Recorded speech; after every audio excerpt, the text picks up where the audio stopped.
Hello दोस्तों, स्वागत है आपका हमारे इस यूट्यूब चैनल पर। दोस्तों, आज के इस वीडियो में हम लोग बात करने वाले हैं फ्लैजिल टैबलेट के बारे में।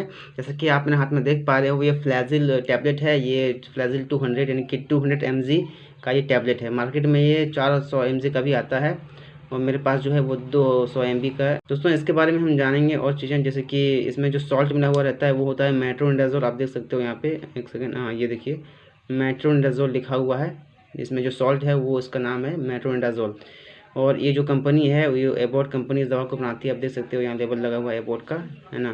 दोस्तों, ये एक एंटीबायोटिक दवा है और इस दवा का उपयोग बहुत सारे जगहों में किया जाता है। और सबसे ज़्यादा जहाँ पे यूज़ किया जाता है वो होता है दस्त, यानी कि लूज़ मोशन। लूज़ मोशन में इसका इस्तेमाल बहुत ज़्यादा मात्रा में किया जाता है। और इसके अलावा भी और भी बहुत सारे इन्फेक्शंस हैं, जैसे कि पेट में कोई इन्फेक्शन हुआ हो जिसकी वजह से बार बार पैखाना हो रहा हो तो वहाँ पर इसका इस्तेमाल किया जाता है।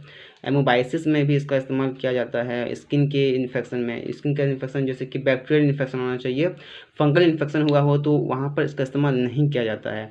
इसके अलावा महिलाओं के जननांगों में किसी तरह का बैक्टीरियल इन्फेक्शन हो गया तो वहाँ पर भी इस दवा का इस्तेमाल किया जाता है। पैखाने में के साथ जो खून आता है, कभी कभी पैखाना करने में पेन होता है, खून ब्लड आता है, तो वहाँ पर इसका इस्तेमाल एंटीबैक्टीरियल के रूप में इस दवा का इस्तेमाल किया जाता है। बहुत सारे पेशेंट के मसूड़ों में तकलीफ़ होती है तो मसूड़ों से भी खून आना शुरू हो जाता है, तो वहाँ पर भी बैक्टीरियल इन्फेक्शन को हटाने के लिए इस दवा का इस्तेमाल किया जाता है। डॉक्टर अपने हिसाब से इस दवा का इस्तेमाल कई जगह पे करते हैं। इसके अलावा और भी बहुत सारे जगहों पर इसका इस्तेमाल होता है। दोस्तों, इसके डोज़ के बारे में बात करें तो जैसा कि मैंने कहा कि ये 200 mg का है, तो ये एक एडल्ट के लिए नहीं है।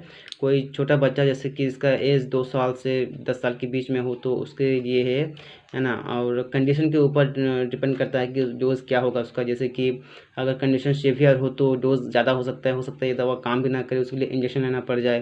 और अगर सीवियर ना हो कंडीशन नॉर्मल हो तो फिर एक दवा करके शाम सुबह करके लेना होता है ना। इस तरह से इसका डोज़ दिया जाता है और ये टोटल 5 दिनों तक इसका डोज चलता है ना। बहुत सारे ऐसे पेशेंट होते हैं जो 1-2 दवा लेते हैं के बाद वो ठीक हो जाते हैं, लेकिन एक्चुअल में वो ठीक होते नहीं हैं। जो बैक्टीरिया होता है वो अपना पेप्टिड ऑग्लिकन नाम का जो प्रोटीन है उसको सिक्रेट करता है, निकालता है और वहाँ दीवार बना के वो छुप जाता है और लोगों को लगता है कि उनका बीमारी जो है वो ठीक हो गया है, पर नहीं, ऐसा नहीं होता है।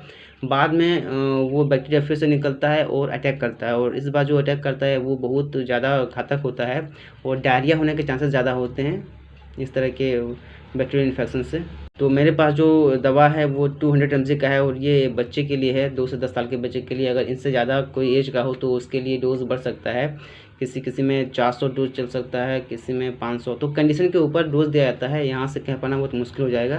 तो अगर आप ये दवा लेना चाहते हैं तो पहले तो आपको डॉक्टर से कंसल्ट कर लेना चाहिए कि ये दवा किस तरह से लें, उसके बाद ही इस दवा को लें, क्योंकि कोई भी नॉर्मल एंटीबायोटिक ही क्यों ना हो वो आपके लिए घातक हो सकता है, खतरनाक हो सकता है। दोस्तों, इसके साइड इफ़ेक्ट की बात करते हैं तो साइड इफ़ेक्ट में ज़्यादा कुछ देखा नहीं गया है। जैसे कि मैंने कहा कि ये लूज़ मोशन के लिए है, तो कभी कभी किसी पेशेंट को कब्ज़ भी हो जाता है इस दवा को खाने के बाद, है ना। किसी पेशेंट को स्किन में लाल लाल चकत्ते जैसे हो जाते हैं, है ना।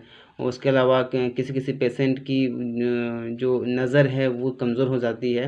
किसी किसी पेशेंट की बदन में ऐंठन शुरू हो जाती है, किसी को भूख लगना कम हो जाता है। तो ये साइड इफ़ेक्ट हैं, ये नॉर्मल साइड इफ़ेक्ट हैं। जब तक दवाई चलती है तब तक ही ये साइड इफ़ेक्ट देखे जाते हैं, उसके बाद जो है वो साइड इफ़ेक्ट खुद ब खुद ठीक हो जाते हैं। दोस्तों, गर्भवती महिलाओं के लिए ये सेफ़ माना गया है, पर अगर आप गर्भवती महिला हैं और आप ये दवा लेना चाहते हैं तो फिर आप डॉक्टर से पूछताछ कर लें, क्योंकि प्रेगनेंसी जो स्टेज होती है वो ईजी नहीं होती है। कोई भी साइड इफ़ेक्ट दिखा सकता है, कोई भी टैबलेट साइड इफ़ेक्ट दिखा सकता है। तो अगर आप इसे यूज़ करना चाहते हैं तो पहले आप डॉक्टर से कंसल्ट कर लें, उसके बाद ही इस दवा को लें तो और भी बेहतर रहेगा। दोस्तों, इस दवा का इस्तेमाल फंगल इन्फेक्शन में नहीं किया जाता है। ये दवा सिर्फ बैक्टीरियल इन्फेक्शन में और प्रोटोजोआ इन्फेक्शन में कारगर है। अगर फंगल इन्फेक्शन है तो उसके लिए और भी दवाइयाँ आती है, मैंने उनके लिए वीडियो बना दिया है, आप मेरे चैनल पर जाकर के देख सकते हो। दोस्तों, अगर आपको किसी प्रकार की समस्या है और आप फ्लैजिल टैबलेट का इस्तेमाल करना चाहते हैं तो डॉक्टर से अपनी समस्या के बारे में बताएं।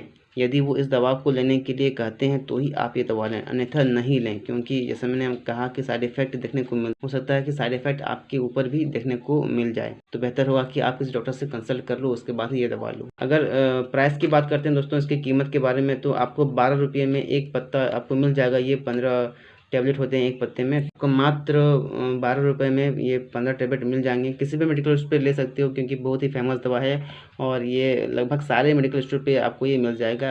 आप बिना प्रिस्क्रिप्शन के भी इस दवा को ले सकते हो। आज के लिए इस वीडियो में इतना है दोस्तों। अगर आपको ये वीडियो अच्छा लगा तो प्लीज़ इस वीडियो को लाइक कर दीजिएगा, मेरे चैनल को सब्सक्राइब कर लीजिएगा।